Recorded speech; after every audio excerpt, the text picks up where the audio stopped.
dekat tuan-tuan. Mak saya tak sekolah. Ni saya ambil kisah saya. Mak saya tak sekolah, garang. Mak saya kalau marah saya ni semua benda. Tapi saya ambil keputusan untuk mencintai ibu saya sampai dia mati. Masa saya muda ni taklah begitu banyak. Saya degil dengan mak saya. Tapi bila saya mula bekerja usia saya 27 tahun. Okey, usia saya 27 tahun saya kerja. Lepas habis dah zaman nakal saya. Teringatlah saya ni nak berkahwin. Jadi saya ni pergi Kelana Jaya, rumah saudara saya. Dalam kereta saya nak tunjuk tak gambar. Nak tunjuk tak gambar. Nak tunjuk tak gambar. Nak tunjuk tak gambar. Turun kereta dengan yakin yang saya tunjuk gambar. Gambar isteri saya sekarang. Mak, saya nak kahwin dengan budak ni. Mak saya tengok je. Dia nak ke kat hang? Pasal dia tengok wajah dia, taklah kata isteri saya lawa. Mak saya ingat saya main-main. Dia nak ke kat hang? Dia kata kalau mak kata, okey cik cakap ke dia. Kata cik nak ke dia. Tu mak saya kata hampir cakap lagi. Mak saya dah cakap lah isteri saya nak. Tapi saya tak berani. Saya takut saya mendahului isteri saya dan membelakangkan mak saya. Dia kata cik tak cakap lagi, cik kawannya. Hampir cakap tu. Tapi saya dah tahu lah mak saya dah setuju. Bila saya kahwin, ibu saya menyayangi isteri saya lebih pada saya. Sebab tu mak saya pada satu kali awal kita kahwin, mak saya pernah marahkan saya. Dia kata, hang kalau bercerai dengan bini hang pisah dengan bini hang bukan anak aku, dia anak aku. Jadi isteri saya sampailah ibu saya meninggal 2021. Yang meninggal 2021, isteri saya ni sangat rapat dengan mak saya. Saya yang akan buat keputusan. Mak saya bincang dengan isteri saya. Mak saya akan tanya, Abang Non bulan ni Sarah dia ada duit cukup tak? Bini saya sentiasa cukup. Ni dia kata anak mandak ke anak maklum ke nak kahwin ni. Depa duk telefon mak, depa telefon mak saya cakap. Kasar-kasar depa nak pakai duit tu. Kalau minta kat Abang Non 2,000 dia kata boleh, Abang Non boleh bagi 3,000. Saya balik nanti mak saya akan terus cakap saya, ni hang jangan duk buat lupa. Mandak anak kahwin tu, bagi duit 3,000. Dia nak pakai duit, dia nak kahwin, depa orang susah. Jadi ibu saya ni lebih baik dengan isteri saya ni pun. Kenapa? Kerana dia tengok saya begitu taat kepada ibu saya. Dia ambil teladan tu untuk mentaati ibu saya. Jadi mak saya marah saya ke apa. Saya kalau mak saya marah, saya bukan diam tuan-tuan. Saya terima marah tu. Walaupun saya tak salah. Kadang-kadang ibu kita, dia bukan tentang benar dan salah. Dia panggil ruang. Ruang taat seorang anak ni termasuklah menerima perkara-perkara yang dia tak salah. Tapi ibu dia kata dia salah. Sebab dia ibu. Nak bayar sakit dia melahirkan. Nak bayar sakit yang dia beranak kan. Saya cerita saya mampu, gaji saya 25,000 ketika pertama kali saya nak beli BMW tahun 2006. 25 gaji saya anak saya adalah CEO anak syarikat Astro. Saya buat baliklah satu katalog tentang kereta BMW dan showroom dia dekat Shah Alam. Baliklah tunjuk. Saya cakap kat mak saya nak beli kereta mak 200,000 lebih. Mak saya dengar je 200,000 lebih. Dia ingat saya akan bayar selambak 200,000 lebih. Padahal dia tak tahu down payment apa semua. Mak saya kata hang boleh nak pakai kereta besar.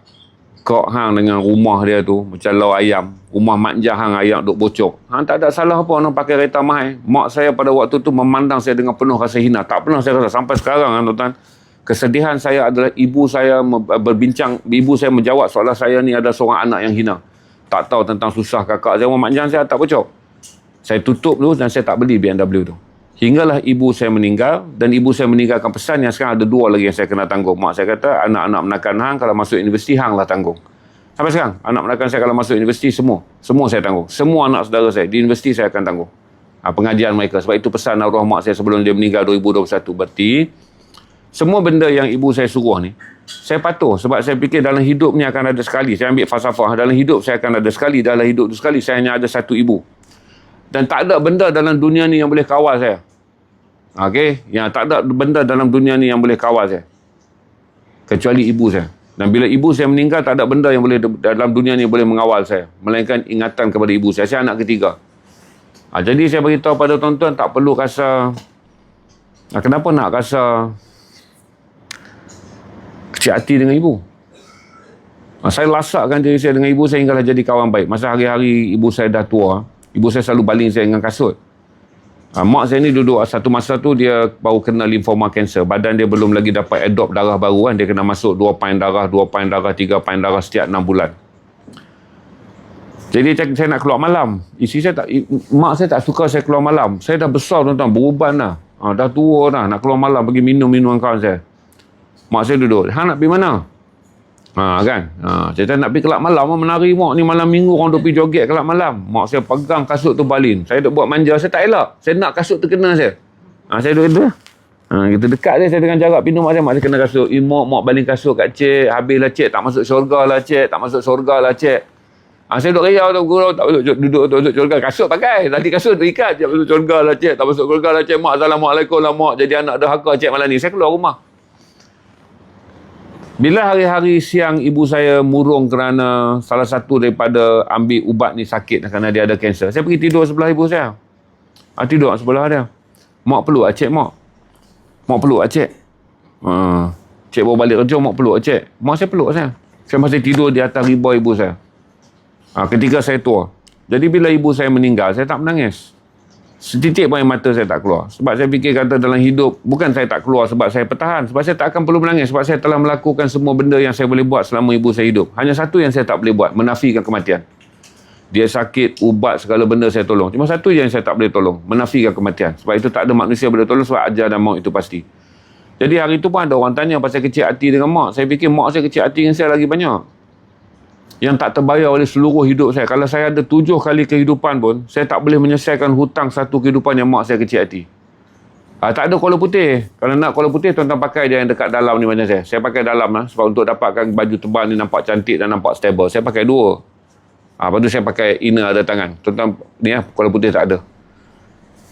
Itu je lah yang saya boleh advise pada tuan. Sebab saya fikir kata, dengan sekali ibu tu ada kehidupan, dan kalau anak ni dapat 7 kali kehidupan pun, anak ni tak boleh penuhi segala apa yang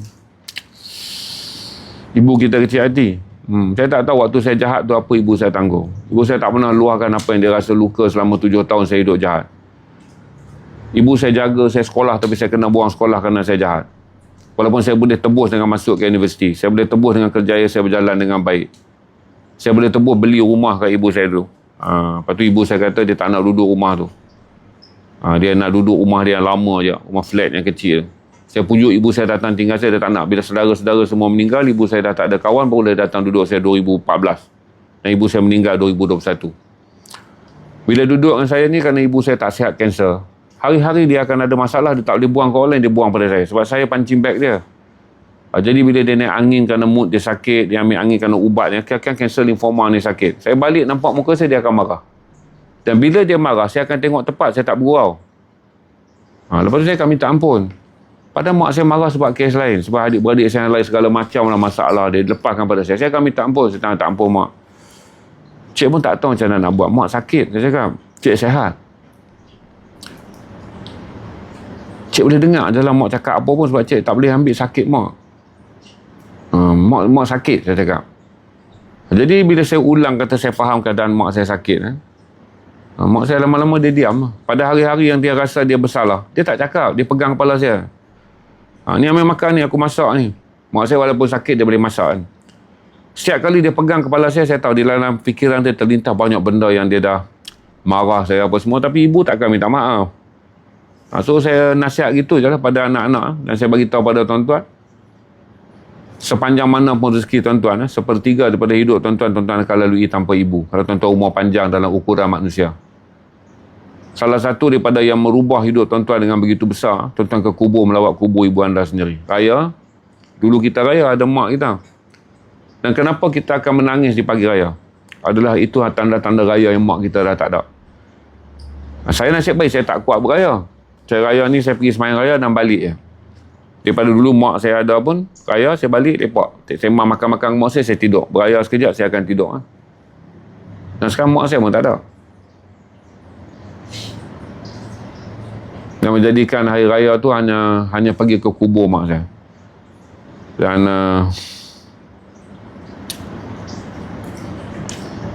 begitulah kita akan lalu. 1/4 ataupun 1/3 daripada hidup kita dengan menjadi orang menziarahi kubur ibu kita. Waktu tu kita tak boleh buat apa dah. Diskusi adalah tentang mencantikkan kuburnya. Membina tugu-tugu pada kubur yang saya tak mau involve. Adik-adik saya kata buat macam tu, buat macam saya tak nak involve. Dia adalah hubungan ibu saya dengan tanah. Saya tak akan perias apa semua. Adik-adik saya suruh buat. Saya dalam hidup saya tak ada apa hutang dengan ibu saya. Ibu saya nak apa, ibu saya suruh apa, ibu saya suruh ni tanggung, orang ni tanggung, keluarkan duit. Saya ikut semua. Sebab saya fikir kata saya tak boleh menjadi orang yang special dari segi akhlak. Tapi dengan ibu saya boleh. Saya tak larat lah nak custom made akhlak saya ni pada orang tu, pada orang ni, pada tuan-tuan. Saya tak larat nak custom made akhlak saya pada tuan-tuan semua. Tuan-tuan pun datang dengan macam-macam perangai. Jadi saya pilih custom made adalah untuk ibu saya je. Semua tentang ibu saya akan patuh, dan semua tentang ibu saya akan terima. Itu je saya beritahu, kata saya tak tahulah kasut tuan-tuan mungkin berbeza kan. Tapi ibu saya sangat garang. Kalau dia maki saya masa dia mula-mula tinggal dengan saya 2000 lebih. Dia datang rumah saya, dia maki saya. Anak-anak saya tanya, pasal apa Tok Yu marah ayah macam tu? Saya gelak lah. Pasal dia keluar dengan anak Bina, macam-macam. Ibu saya orang Kedah, orang Ulu kan. Maki dia kasar lah orang Ulu Kedah ni. Jadi saya terima je lah, sebab saya fikir kata satu-satu benda yang tak mungkin saya bertolak ansur dengan perangai saya macam ni. Iaitu menjadikan diri saya relevan untuk orang lain. Menjadikan diri saya ni disenangi orang lain. Saya takkan mungkin dapat buat. Tapi saya kata seorang saya buat untuk ibu saya. Ayah saya tak banyak kerana. Ayah saya menerima saya seadanya. Mak saya ni, dia nakkan banyak daripada saya, dan yang dia tak dapat daripada anak yang lain. Dia tak boleh dapat pada saya, saya kena jamak. Saya kena kumpulkan semua. Kekecewaan dia pada anak-anak yang lain tu, saya kena main peranan dan penuhi. Saya kena main peranan dan penuhi.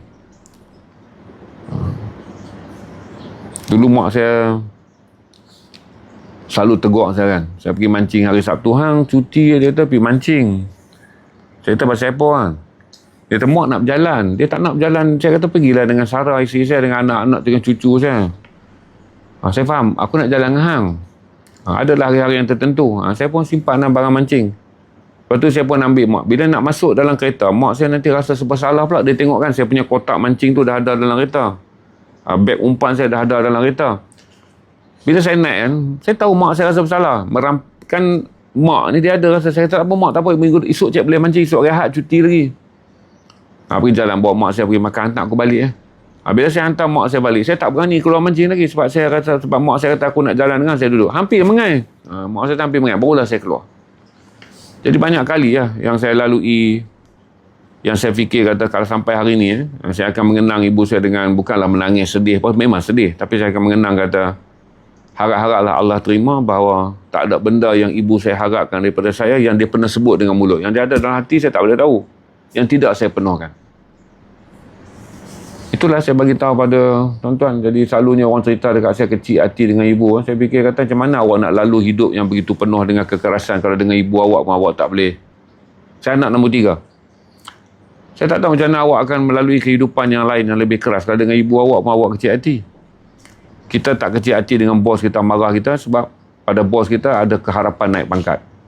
Kita tak kecil hati pada kawan kita kerana kawan kita berada dalam sistem sosial yang kita boleh berbangga. Tapi mak kita nak letak mana? Kita bekerja dalam hidup ni banyak benda yang buat kita kecil hati, kita terima sebab di antara semua benda tu kita kena struggle kerana ada kepentingan. Jadi mak kita ni tak ada kepentingan ke? Saya nak tanya kan, sama darjat dengan mak mentua. Saya sayang mak mentua saya hormat mak mentua saya. Mak saya ni dia pesan, mak menekan saya pun saya kena hormat macam mak saya. Saya 7 beradik. Saya anak yang ketiga. Saya penentu dalam keluarga. Mak saya dah aturkan daripada saya membesar bila kita hari tua, saya buat keputusan untuk keluarga. Sebab tu abang-abang saya apa kalau anak mereka nak kahwin, mereka main tanya, pergi tanya dengan panjang kan. Panggil saya panjang kan. Saya lah uruskan. Kahwin lah, nak kahwin. Nak masuk universiti pun, mereka pergi tanya dengan panjang kan. Mostly semua anak saudara saya pernah tinggal dengan saya. Kecuali anak saudara saya, anak-anak Liza ada seorang pernah tinggal dengan saya. Anak saya, yang mana 7 beradik kami ni, Min tak pernah tinggal dengan kita kan. Kecuali Siti Sarah tinggal dengan saya, anak kakak saya yang sulung. Belajar di UTM, datang ke rumah saya. Buat home dia, buat kerja dia, buat apa semua projek dia, apa semua. Komputer pertama, laptop yang pertama saya beli kat dia. Anak abang saya lagi sekarang, ada abang sampai sekarang. Panggil ayah kat saya dah. Saya dah tukar dah baru ni status. Saya kata tak apalah, panggil saya ayah lah senang. Dia orang panggil saya ayah. 1, 2, 3, 4 tinggal dengan saya. Yang bongsu saya sedang sekolahkan di Pahang. Balik cuti semester dengan saya. Kemudian yang kecil tu anak saya yang dengan anak bongsu kakak saya tu, Surya tu semua dengan saya lah. Sekarang pun dengan saya. Cuti sementara nak tunggu panggilan universiti. Dia dapat STP dia cemerlang itu hari. pelajar cemerlang, dia tunggu untuk masuk universiti. Bulan 9 ni, dia duduk dengan saya. Duduk di rumah saya. Rumah saya ni meriah dengan anak saudara. Mereka ni kupu-kupu, berkupu-kupu di rumah saya. Itu je lah saya boleh jawab. Saya tak kata bodoh lah. Satu orang yang saya fikir sangat sombong dengan hidup adalah orang yang kemudiannya bersifat sombong dengan ibu dia. Dan satu orang yang ada rasa kecil hati pada ibu dia kan. Saya beritahu kata tuan-tuan takkan berjaya dalam hidup. Bukan kerana sumpah seorang ibu tu. Kerana tuan-tuan adalah orang yang fragile. Kalau dengan ibu tuan-tuan pun terlalu tough. Tuan-tuan tak boleh tough nak face. Tuan-tuan tak akan berjaya bekerja, berkahwin. Tuan-tuan tak akan berjaya. Bukan sumpah. Bukan sumpah. Kerana ibu tuan-tuan, tempat yang sangat berjasa pada tuan-tuan. Tempat sangat berbudi pada tuan-tuan. Tuan-tuan tak boleh balas. Saya pun tak akan percaya kalau deal dengan tuan-tuan. Seorang yang makan hati dengan ibu dia dan kemudian menyimpan dendam kat ibu dia ataupun rasa boykot pada ibu dia. Saya tak bawa berunding orang macam ni. Mak dia pun dia macam tu. Dan kita besok kita sound dia buat merajuk nak pecah bisnes sebab apa? Kecil hati. Ni. Mak saya blacklist lah. Saya blacklist sebab saya rasa apa kita predict pada orang yang mak kita ni tak akan sempurna mak kita ni di mata kita. Tak akan. Tugas kita adalah menyempurnakan kewujudan dia sebagai ibu. Sebab tu ada sifat jangan anak derhaka apa semua. Ibu ni tak akan sempurna sebab saya ni sekolah, mak saya tak sekolah. Saya ada banyak opinion tentang hidup tapi bukan tempat ibu dia. Sebab tu bila saya kata saya nak beli BM 520i yang first keluar tahun 2006 warna putih. Itulah BM yang saya pakai sekarang. Dia keluar edisi, saya pakai sekarang. Sebab ibu saya dah meninggal, bukanlah saya pakai langgar. Pasal ibu saya cakap, hang sanggup beli barang ratus ribu. Saya tak ada nak explain dekat mak saya. Mak, down payment dia 17,000 lebih je. Bulan-bulan dia cik kena bayar. 2,000 lebih. Cik mampu lah mak. Saya tak akan cakap. Pasal mak saya dengan penuh wajah kecewa. Hang boleh. Dengan rumah kau hang macam lau ayam. Rumah mak pada Majmin yang masuk dalam ni. Macam lau ayam. Rumah mak jang hang, atap bocor, ayak masuk penuh musim hujan. Hang gamuk orang pakai kereta bumbung elok. Mak saya pandang saya macam aku menyesal beranakkan hang. Aku tak sangka dalam keadaan macam ni hang boleh fikir. Mak saya memandang. Sebab itulah pandangan itulah saya tak nak berlaku lagi dalam hidup saya 2 kali. Daripada 2006 ibu saya pandang begitu sampailah ibu saya meninggal 2021. Ya Allah, saya kata janganlah bagi satu kali lagi ibuku memandang seperti dia membesarkan seekor haiwan. Aduh, saya tak pakai walaupun saya mampu. Saya boleh cerita kat mak saya. Bayar tak? Kata-kata ibu saya tu adalah telah menjadi satu arahan. Jadi bila ibu saya sakit dan nak menuju ke hujung nyawa, saya tak menangis, saya teman je. Panggil adik-beradik saya semua cepat siapa nak jumpa dengan mak, siapa nak jumpa dengan mak. Siapa saja yang menangis meraung setengah mati pada hari mak dia meninggal, kita tahulah yang dia menangis tu bukan kematian mak dia. Yang dia menangis tu adalah dosa yang dia tanggung. Perasaan rasa bersalah yang dia tanggung. Jadi jangan menjadi orang yang meraung teruk pada hari mak saudara meninggal. Janganlah jadi sampai orang yang tak boleh bergerak meninggalkan jenazah pada hari mak saudara meninggal. Menjadi orang yang tak keruan hidup. Sebab bukan kerana mak meninggal. Kerana menanggung dosa ke atas mak. Hinggalah dia sedar hari tu mak dia meninggal. Dia tak boleh tebus dosa tu. Mostly orang-orang yang meraung sampai ke kubur apa semua ni, kita dah boleh agak dah. Masa mak kau ada, kau tak nak lah pula menangis. Masa mak kau ada, tak adalah pula kau nak tunjuk kasih sayang. Masa mak kau ada, tak adalah kau nak tunjuk anak yang rendah diri. Maka akhirnya berlaku meraung-raung ni macam orang histeria. Kerana dikejar dosa. Kita ada berapa lai baju kita jual? 120 lai baju saya dah jual. Kalau tuan-tuan nak tolak je baju ni.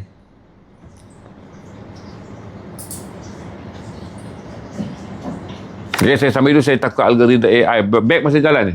Saya tunjuk ni. Saat saya tunjuk je. Tuan-tuan nak baju ni. 240 GSM. Sempena mengingati apa yang dipanggil sebagai Stone Revolution atau Intifada.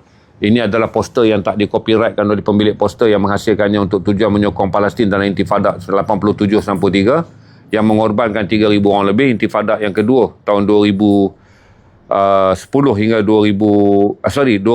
Intifada yang kedua tahun 2000-2005 dan Intifada yang ketiga 2010 ke 2011. Ini Intifada yang dipanggil dalam Stone Revolution dalam sebutan masyarakat barat dan Intifada dalam kata bahasa Arab. Tunjuk belakang ni Ziarah Stream 3rd edition. Sebab edisi pertama dulu 2,000 lai kot. Lepas tu edisi kedua 3,000 lai. Edisi ni saya keluar 500 lai sebab saya tengok market tak apa okey. 3XL tak jadi buat gaji. 3XL abang pakai size berapa? Sebab ni oversize. 25, 26 tu 3XL. Cuma dalam tu kan saya dah sebut kan, kalau siapa ambil lebih kecil, macam saya ni pakai L, saya pakai M. Orang pakai M, pakai S. Kalau abang berat badan abang 95 kg hingga 105 kg, yang dalam tag lama dia adalah 3XL. Kali ni 2XL. Dan dengan saya 2XL. Pasal 2XL saya 25-26. 2XL saya 25-26. Jadi semua pakai one do size. Saya ni berat saya dengan berat tengok ni kan. Dengan berat badan saya ni 72 kg. Saya pakai M je. Pasal baju ni datang dalam design sekarang. Dia panggil saiz besar. Tangan dia labuh. Dia berbeza dengan keluaran edisi 1 dan edisi 2. Sebab tu Abang Noor. Mana Abang Noor? Ni Ilham. Ilham pakai S. Walaupun dia berat, dia tak sampai 50 kg. Malu anak saya. Dia malu betul dia pakai benda ni. Sebab snap gambar tu. Malah malu. Okey. Ni Abang Said. 78 berat badan dia. 78 dia pakai L. Dia pakai L 78. Tu belakang sikit dia orang tak boleh faham berat kita. Dia orang tak boleh faham saiz badan kita macam mana ni Said. Okey ni kawan saya dia hamil. Dia hamil lah. Ni tengah menjaga bayi ya. Tak tahulah bila nak lahir, dah 2 tahun lah. Tapi saya kata tak apalah, sabarlah. Kemungkinan Allah uji dengan bunting gajah kan. Bertahun baru beranak. Saya pakai M, ni pakai L. L 78 kg. Sebab hamil lah. Nanti lepas dia selamat bersalin, mungkin dia pakai S lah. Dia slimkan balik, makan jamu, makjun semua. Main ni. Dia dah buang dah? Okey. So, itulah beza dia. Berarti Abang Said ni berat 78, pakai L je. Saya pakai M. Masih ada space lagi ni. Ni, ada space sikit. Dia boleh pergi sampai berat 80. Tapi tak bakal 80, tuan-tuan ambil SL dia. Sebab saya nak yang penting gambar ni berdiri tegak baru dia cantik. Orang tak akan tengok baju tu besar atau baju kecil. Selagi dari segi eye level orang tengok sini tegak. Ni dia pakai S. Berat dia. Ilham pakai S. Berat 60. Ilham pakai S. Berat 48. Dia ni pakai S juga. Berat 60. Sama je S Ilham dengan dia pakai. Ni Iqbal. Dia autistik. Tapi dia adalah presiden Mak Rempit Malaysia. Ni geng-geng RZ masuk tadi. Hidup RZ. Luncur. Dia presiden Persatuan Rempit Malaysia. Cuma dia aktif di Kuala Lumpur lah.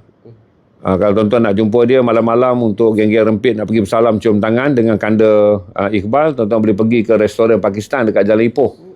Di situ dia pantau anak-anak rempit dia tu. Dia tak panggil anak buah, anak rempit. Kanda ni. Orang salam cium tangan tuan-tuan ni. Geng-geng dia rumah ni. Salam cium tangan. Kanda Iqbal.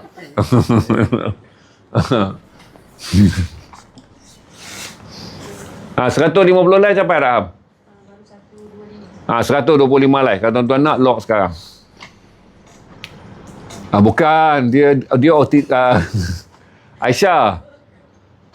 Betul ke? Nur Asyikin tak. Iqbal ni autistik. Dia macam Selamat. Dia autistik. Macam Selamat Asrin. Cuma Selamat kategori A+. Yang berjaya berdikari dan berjaya memutar diri orang lain. Yang ni dia pergi ke 1 berdaya berdikari dengan arahan. Dulu dia tahap 2. Boleh bekerja dengan arahan. Boleh bekerja dengan bimbingan. Kali ni dia boleh bekerja dengan arahannya. Bagi arahan dia dah buat dah. SA duta tu ada tak ada. Dia kawan dengan saya nak duta apa. Jadi kawan pun dah macam tu. Jadi duta saya tak tahulah berapa banyak saya nak kena sediakan payment untuk dia. Sebab berkawan je yuran harian RM50. Kalau saya lantik dia jadi duta, yuran berkawan nak masuk dalam borang Selamat Asrin sebagai kawan RM50 sehari. Basikal setahun kena tukar 3 kali. Dia marah apa kena sabar. Kalau dia datang kena layan dia macam ayah anda. Okey. Jadi royalty tinggi. Jadi saya tak berani ambil dia jadi duta. Pasal dia manager, dia artis, dia sendiri lah. Kalau hari dia baik, dia kata aku nak bayaran 109 saja. Tak apalah. Kalau hari dia nak 6 juta ribu, aku nak sekarang 6 juta ribu kalau aku jadi duta kau. Tak ada lah. Tak berani. Saya sign kontrak sebagai kawannya. 40 tahun lah. Renew lah. Every year. Every year renew 40 tahun.